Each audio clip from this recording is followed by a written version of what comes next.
Hey team, welcome back to another episode of the Intentional Agribusiness Leader podcast. I am on today with my friend Greg Sanford. He's a VP of sales at Verdesian, overseeing the Midwest region for them. Greg, welcome to the show, man. It's cool to reconnect. Yeah, thanks for having me. Thanks for Yeah, having me.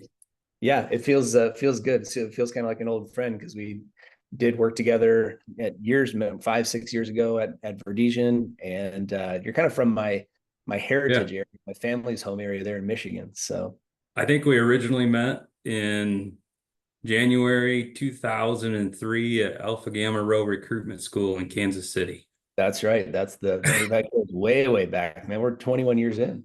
Yeah. And I think you came and spoke at I think we reconnected when you came to a Farm Bureau event in Michigan. That's right. That's right. So Yep. yeah, Absolutely. off and on for a So, number of years. yeah. Well, it's a small industry and easy to find these ways to continue to intersect. And that's part of what this is about. So, well, let's get into this. You know, the format. So what you get the opening question. What's it mean for you, Greg, to be intentional? Yeah, so when I look at this, when I think intentional, first, it's a to me it's a very purpose-driven action where you're Mm, trying to modify behavior or change habits. Um, the first thing I jump to is relational, right? Trying to mm, be intentional within relations. Actually kind of a funny story. I decided intentional what I should be doing more within personal and business relationships had been coming to mind. And then you had reached out to me about this podcast right about that same time. And I was traveling that week and I was thinking about it. It was very constant on my mind through that week when I was traveling. I got home and I was out for a walk that evening with my wife. And she said, for Mother's Day, what I would really like is for you to be intentional the whole day. You know, and wow. sometimes, God pokes and prods at you on Yeah. different things, and sometimes he just hits you in the face with a 2x4. Yeah. But when I think in relations, of course, you enter into a marriage. A lot of times, you have to give up that selfishness and the intentionality of, putting another person first, or whether it's in with the business relationships or members on your team, what speaks to them, right?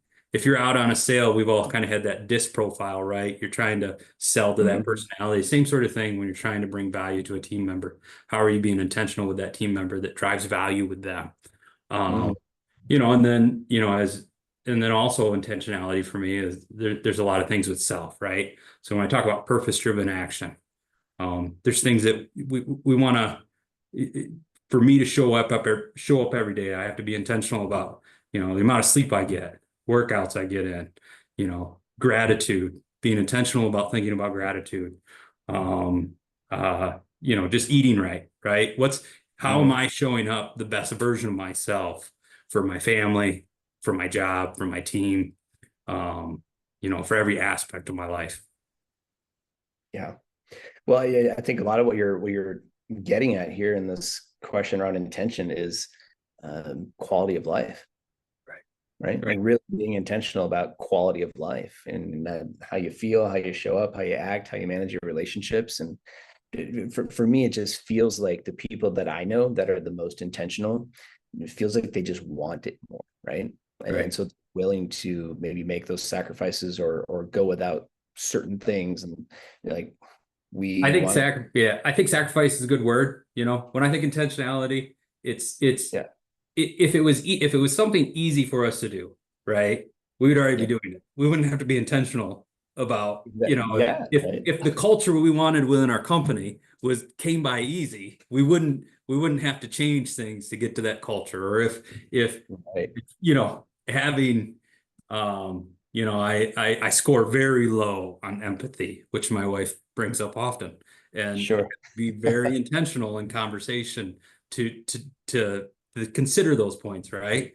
Mhm. So I think sacrifice, showing, you have to self-discipline. It isn't easy, but it that's where the intentionality piece comes in, certainly. Yeah, yeah, absolutely. It's I mean, the word intention itself literally needs to stretch, right? To stretch from what's comfortable now into that next version. And the analogy I've been using a lot lately is because I work with so many agronomists or people in the agronomy space, is that, when you think about a seed, in order for a seed to grow, right, you got to put it in the ground, or at least for it to germinate, and it's got to be, ideally in something sort of dark and wet. So it needs moisture, to activate the growth. But for a seed to become a plant, the most crucial factor is that it has to actually stop being a seed,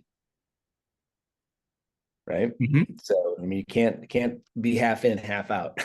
At some point, the seed completely goes away, and it doesn't take long. But once that transformation occurs, it's really important. And being intentional and having a great quality of life for humans, for us, is very much the same kind of concept, because we actually have to sort of die to that old self that maybe we have had seasons of life we've been less than intentional. Mhm. I have to let that version of me go, because that's not a life sentence. That's just how I used to show up. And now I can show up better. But it requires intention. Absolutely. Yeah. Yep. I have I have been in that spot of where it's just kind of that life-changing moment of I got to do something different, right? Yeah. Yep. I at one point was 80 pounds heavier and Mhm. wasn't living up to the sort of the father I wanted to be and the adventures I wanted to go on. I wasn't, while I was maybe moderately successful in my job or in my career, it to me the overall improvement, the outlook on life and being intentional about you know taking care of yourself and exercise and eating and reading and then even with things within your job and within relationships and intentional about boundaries, right? We're terrible Mhm. sometimes about it within our career. Yeah. um has I think the overall when you see people who are um I guess succeeding at life, right? And just the overall quality and happiness. Um Mhm. it takes intentionality to get there. Mhm. Certainly. Absolutely, man. How have your decisions to be more intentional for your quality of life, how have those been impacting your role now as a people leader? When we first were working together at Verdesian 5, 6 years ago, right? Those individual contributor. Now you've got a team of 10 people under your command. So how has that helped in that creation of culture, talent, attraction, retention? Can you draw any correlations? Well, I'm still fairly, I'm not even a year into my role yet. So Mm, I'll try to, without getting out over my skis here, uh, sure. Yeah. try to, but yeah, I think at least ideally what I would like to see, right? Being relatable, uh, Hmm. being driving a team aspect where we celebrate wins, both internally within the organization and externally, right? We had a member of our team over the holiday weekend share something that happened personally on Hmm. kind of a group chat. I want to driving the value of the total person that's working on your team, right? What they're doing within their family, within their hobbies, and then also within their career. Because you want people to now I want people to have boundaries. Hmm. I want when they show up to work, let's work hard. Let's get the job done. Let's have fun. Let's win. But then also let's accomplish these things so that you can go and do those other things, right? I think Yep. one of the first time I sat down with most of the team members and I was just making notes, and one of my questions was, what drives you in this job? I want to know what's that thing that they're, whether they're close to retirement or whether they're trying to make a step up within the organization and advance their career, or whether they're just trying to, make more money so they can buy more farm ground and Hmm. farm more. Whatever drives Yeah. them, or spending time with family, right? And just trying to create that um uh deeper relational atmosphere. And I came into it. I came in the majority of the team I took over was already very close. And I was kind of the outsider stepping into that team Mm-hmm. 8, 9 months ago. And, you know, just the steps that I've tried to, one, reinforce the things that were already good, that previous leaders had done or had made that Yep. connection within that team. And then two, you know, kind of take it to that next level. I was listening to an interview last week, I think, with a military commander, and he was talking about, you know, he had gone in and taken over a very well functioning unit. And some people are Mm-hmm. like, well, you want to take over a unit that's functioning really badly, right? Because then Sure. you could come in and look like but he said, no, if you step into a really functioning unit, you can take them from one level to the next level. And you're not Yeah. coming in teaching blocking and tackling. You're coming in and like, hey, let's insert the West Coast offense this week, right? Mm-hmm. Let's go air raid because you already have a high level, high skilled team. They're already functioning well. Let's take it to the next level. And Yeah. that's some of what, you know, we've had to add some new pieces onto our team, which has created another dynamic.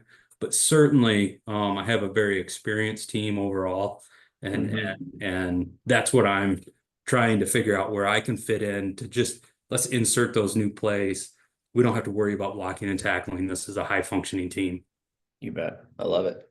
Yeah. Well, that's a great analogy and a great observation. So I'm glad things are are moving well for you. You know, you've been part of your current organization for quite some time. You've seen a lot of change. How would you advise people that are going through similar types of change, growth, contraction, all these things right now? Because let's be honest, probably 80-90% of the people that are targeted with this podcast will be going through some significant organizational shift. If they haven't already, it's going to happen. It's coming down the pike. These things are shifting and changing all over agribusiness right now. So you've been through it in a number of different ways, at your current organization. You're still there. So how would you advise somebody to kind of weather those storms as you go through them?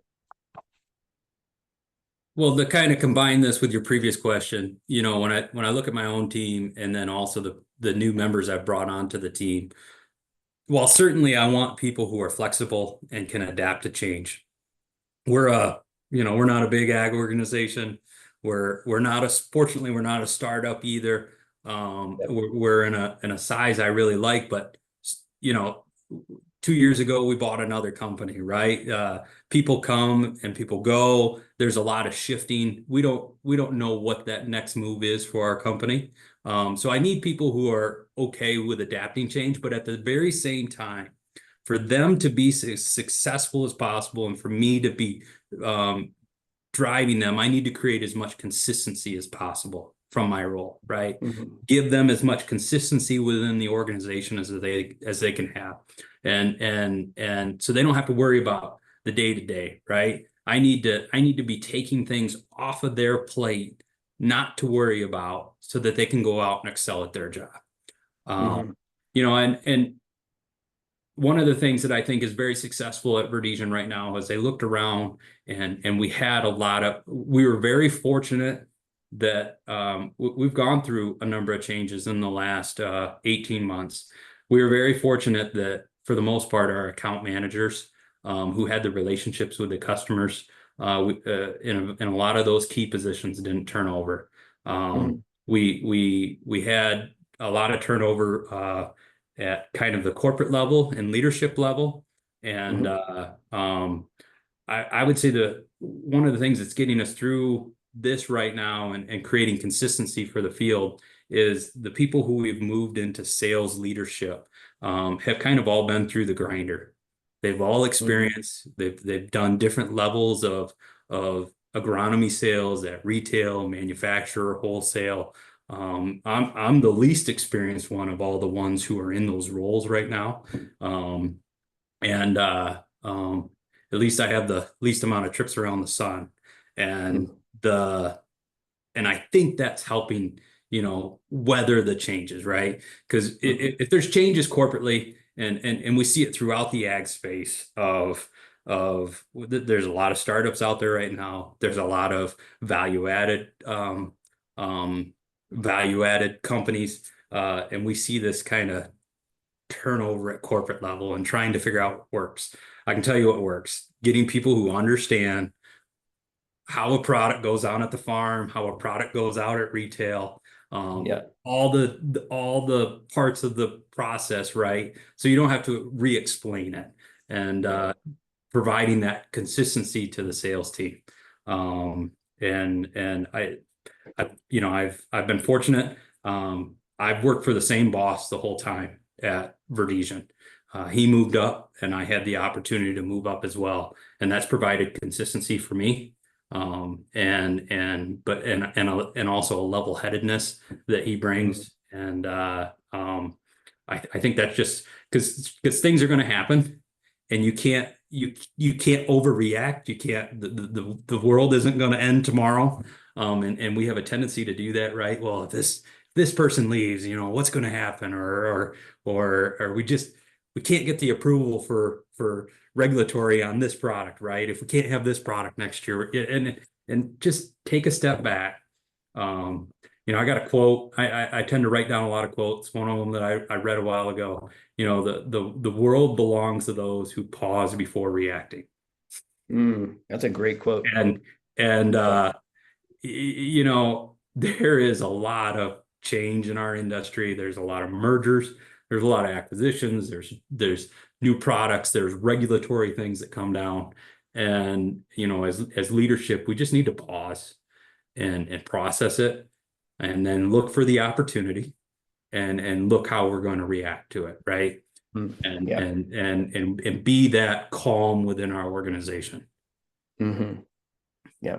Well, I think that's where capacity, which is, alluding back to some of the stuff you talked about work, or excuse me, life quality of life, lends itself to capacity. And capacity is one of those things that we teach as a leading indicator of lagging results. So when you are tired, running super hard, grinding, there's a point in time we all got to do that, but it also reduces your capacity because you get tired. And so we tend to this default mode network of saying, like, sometimes just quick reaction, we don't pause, right? And we're not intentional with that pause, and that causes extra costs of time, costs you people, costs you money, because we make mistakes when we're tired. So that capacity piece, this is kind of what I was trying to tie together, is like, I know that if you're putting in the time, like if you're 80 pounds lighter than you once were, then you have more energy now to go Absolutely. through than you once did. Just putting yourself through things that are hard, right? If you Yeah. get up and do a grueling workout in the morning, and just make that the hardest thing you're going to do all day. Put yourself through Yeah. misery. I mean, I guess about 5 years. I originally took up running, and I've done 4 marathons now, I think. And then Wow. I got into CrossFit about 5 years ago. And Yeah. Monday I'm still feeling it. I did the Murph on Monday, Yeah. and Yeah. Me and too. uh, and then just over 2 years ago, that Yeah. wasn't enough. I got into Brazilian Jiu-Jitsu. Oh, And you know really? what? If you Wow. get a guy that you're trusting that is just about choking you out, when you're Yeah. rolling, um, and just the calm and the patience to work yourself out of different situations. Because if you go in and you're rolling with a guy, and you just you go spastic, right? Or you're all over the place. Yep. Jiu-jitsu is a very thinking person. I mean, it's kind of interesting, the makeup of people who show up and really enjoy it. It's almost Yeah. like a physical chess, right? Yeah. Yeah. That's And what I was going to say. and and and that's probably part of what. But yeah, and it's one of those things. It's just usually the strongest. There's a lot of people who aren't that strong or the biggest succeed. It's experience and Mhm. thinking through it. Yeah, that's wild. Well, I love the corollaries, right? Because it all plays into this, and I love the quote, right? The world belongs to those that pause before they react. So it requires, and the point I want to make for people that are listening is, you have to have capacity to be able to have the wherewithal and the presence to enact the intention of pausing before you're reacting. I was on a flight, a 4 or 5 hour flight from Salt Lake back to Raleigh not long ago, and one of my employees sent something that via text message that I felt was just like, why? Why would you send this? Why would you why would you state, something this way and push back and sort of, and I'll avoid the person, I'll avoid what happened. But everybody knows that moment where you receive something from someone that was so offensive that you're just like, off the team now. Like, if you're gonna, this is how you show up, like you don't belong here. Thank God I had the the presence in the moment to just be able to stop. And so I text my wife and I screenshot the conversation. I'm like, how do you interpret this? Right? Because at that moment, I just needed like a third party to give me a new perspective so that I could calm down, right? And see it for what it was instead of how it made me feel. Right. Well, you think Right. about the amount of times that you delete a text or Yep. pause on an email, delete it, right? Of just like, hey, let me take a walk. And a lot of times it's a miscommunication. Yeah. And take a walk, take a breath, um, you know, pull your nerves together, figure out what and something works for everybody else, right? I obviously am a little bit of a junkie on like the adrenaline and the working out piece, but Yep. figure out like I can feel it in my body and how I react to those things when I haven't spent the time in the gym, right? Mm-hmm. And it's a different reaction if I'm trying to we lead a very chaotic schedule. I have a very chaotic schedule, and then I manage a very large region, right? So as Yeah. much consistency as I can give to my life in those other areas, um, the better I can show up for my team and in my job. Yeah. It's like if you could, and you alluded to it before, but if you can beat yourself in that one thing early in the day, like you've now won the day for all the other things Right, because you did that one thing that was really hard in the morning. I got into CrossFit two months ago. I've done other things. I've done Muay Thai and other stuff right. over the years, but I finally relented. And Greg, I don't like it. Like, I hurt every day. I And then 2, 3 months since I started this, I have not had a day where my knees don't hurt or I'm not, and I don't really enjoy it other than but what I do enjoy is how I feel after I do it. right, Right. And so I have to make myself go do this thing that I'm not really going to enjoy, but what I get is greater capacity. And I've had physical breakthroughs, mental breakthroughs. I mean, just so many breakthroughs as a result of going. And I mean, the workout at the most any given day, other than the weightlifting, is 20 minutes. So if I just do this one hard thing for 20 minutes and then it's over, win, lose, or draw, that's it. But I made myself do it. I beat the body, right. right? In that case. So I've had to, I'm very, you talk about intentional. So if you're within a CrossFit community or a CrossFit class, there's usually an app that you're on and they have Yep. the workout usually the day before, the evening before they post the workout, right? Yeah. I don't look at it. I can't like because Yeah. you're like that's going to be miserable. But I just show, and part of the reason I do CrossFit is that's one less thing I have to think about, right? You show Yep. up and the workouts they walk you through how to do it. If you need to scale it, they walk you through how to scale it. And then I'm competitive enough. If somebody's next to me and you're jumping on a bike and you're lifting weights or doing whatever, I Yep. I no matter how I'm feeling, I'm so competitive that I have to put I have to put an effort to at least look respectable next to that person, right? Yeah. So you have to figure out what's your trigger, what pushes you, and showing up to CrossFit, and then just the piece. I don't have to think about, okay, well, what's my lifting schedule this week, or what I show up and it's taken care of. Yep. Yep. Absolutely. Oh man, so good. So good. Well, what would you say over the course of your career has been the biggest challenge that you've had to overcome? Uh, at times it's just been experience and age. I've been very fortunate to be successful, but every time that I've kind of stepped into a leadership role, it's no question that I'm kind of the youngest person in the room. When I got hired at the local co-op, I worked for a few years and I went back to college and then finished up, and then I went to work at a local co-op, and the day I got hired there, I was the youngest person on staff. I mean, we had people that had been at the co-op 35 years. And I and within a year and a half, I was running the agronomy department. Uh, Hmm. and Wow. I mean, I went out and hired a bunch of 18-year-old operators and truck drivers, but just so I didn't feel like uh, certainly, you just there's a bit of insecurity when you're young like that. And Yeah. but I also I have a heavy respect for people that have the experience, and I try to draw on that experience and draw out of them, and just the practical experience, right?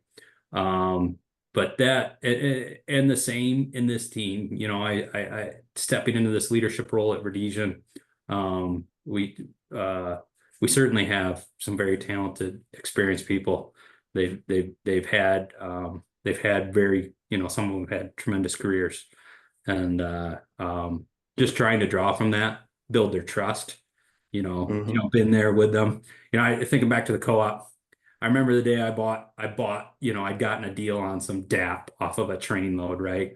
And then Hmm. somehow that train load had gotten wet. And I remember the day the guy, our fertilizer warehouse operator walked in with a 5 gallon bucket and just poured the chunks of DAP onto my desk and walked out.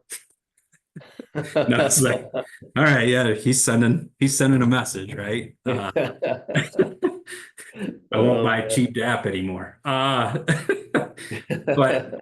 uh, kind of coming up, just overcoming those, feeling, uh, having the confidence that you've earned your spot in that room, but then also having the respect and the humility to listen and learn from those around you. Yeah. Whether you're rolling up to them or they're rolling up to you.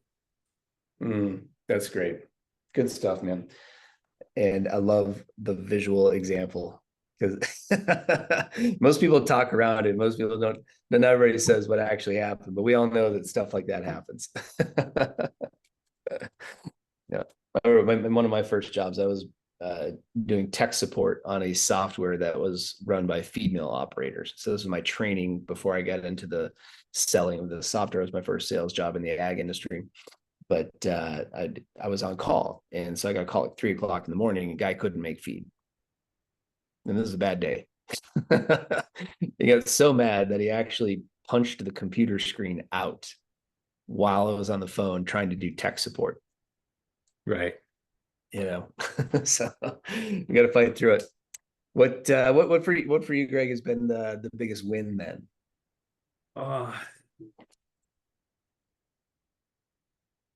the biggest win as um, so far in this job, I've had the opportunity to pick out some candidates that I thought were pretty good and Mm-hmm. fulfill their next dream of, whatever the next step in their career was. And being Mm-hmm. able to call someone and offer them a job that they're excited about, man, that's a good Mm-hmm. feeling. That they're ready to jump on board and run. Mm-hmm. That's been a lot. That's been a lot of fun. Um, uh, I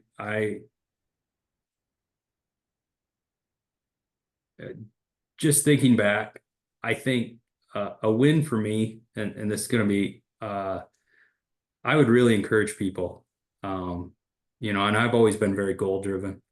I've been, I've always, particularly early on, I had a high level of arrogance, a high level of confidence. I was looking for that next thing. Yep. And in my career, where the best changes have happened, and the most success has come, is when I was pretty content in what I was doing and I was Mm-hmm. fulfilled and I was working hard doing that. And somebody came in and kind of tapped me on the shoulder and recognized what I was doing and gave me the Mm-hmm. next opportunity. And Mm-hmm. and I think, from a success standpoint and an overall quality of life standpoint, the win is finding that contentment and fulfillment Mm-hmm. in what you're doing and what you're achieving and the relationships that you're building. Another funny story. I had this customer who, everybody has this grower, right? That just anytime anything goes wrong, they scream, yell. They're terrible to deal with. Just kind of a rough. I probably would have, if I had old coworkers listening to this, they would know exactly who I was talking about. I had one day where I had to walk to the back of the property, and I leaned against a building and just had to take a moment for myself after one of his chewing outs, right? And a few years after I'd left the co-op, we were sitting at a grower meeting, and he was sitting across the table with me as we were eating lunch or whatever at the grower meeting. And Mm-hmm. he just looked at me and he goes, "Any chance you're going to come back to the co-op? We could use a decent agronomist again." Like, I mean, so you run into those things as you go throughout your career and the connections you made, and you're like, all Yeah. right, Yeah. I've I've done this the right way. Yeah. Or Yeah. That's good. Good stuff. I love it. I love it. What books and podcasts are you listening to right now or reading? So I did just listen to a book the other day while I was finishing up planting. That was fantastic. Mm-hmm. Wisdom of a Bullfrog, Admiral McRaven. If people are familiar, his video, his commencement address, I think at the University of Texas, got kicked around for a long time. It was the make your bed one, Yep. right? Don't ring the bell.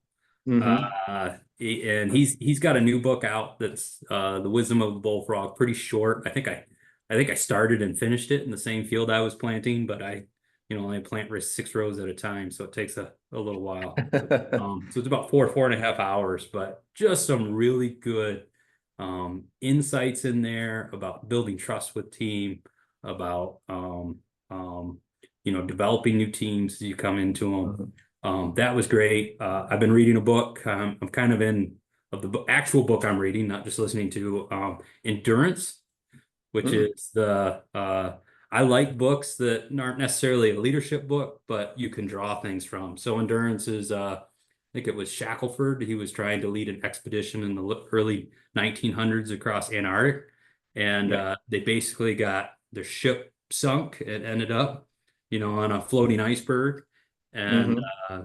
the author was able to pull from all, because most of the men kept diaries, and it Hmm. was able to create a story into it, and just kind of the leadership lessons from that, and just the overall perseverance sort of lessons, right? Wow. Um, Certainly, I've been part of another program I'm doing. I've been into the Daily Stoic and um, Mm-hmm. uh, Arete, Oh yeah. from Arte. Brian Yep. Johnson, right? And then I do a daily from Bob Goff. So if you're big on if you want to know how to grow relationally, I can't recommend Bob Goff's first book, Love Does, enough. It's a Hmm. fantastic book on just um, serving people, right? And growing Right. relationships. It's a pretty short read. But podcast wise, and the other thing I can't stress enough, listen and read things that challenge you, that take you outside of your comfort zone, that Mm-hmm. challenge your political views, your spiritual views, your relationally, whatever that continues to push boundaries. And that's some of Mm-hmm. what I do. Um, Good. Man, awesome. You're full of resources today, and man, love the stories, love the great examples. We're about running out of time here, but any last thoughts before we bring it in for landing, Greg? uh, you know, I think I really started to come around to this, and being a leader of a team, and for me, it's really, I think a big part of this is just caring for other people, and being honest with them, and being upfront with people, getting the hard things taken care of, first, and not letting them drag out. But I've started to think about this a lot of prioritizing time or being intentional about things, about getting things done so that this person can accomplish this, right? And it's, I care for them enough that I want them to be successful. I want them to achieve their goals. And you know, that's part of the thing, and probably lately from different readings I'm doing, the different things I've been kind of thinking about, and how this last year is developing. Of I want to be, you know, I want the people around me to succeed. I want them to reach their goals. And so I'm trying to, you know, everything I do in the day of how I prioritize my time and stuff is it's because I care about them enough that I want to get these things done for them. Yeah. Good stuff, man. I love it. Thanks for being on the show. Yeah. Thank you for having me. Pretty humbled, pretty honored. So I hope somebody gets something from it. So thank you. I think they will, my friend. I think they will. Thanks for doing it. Yeah.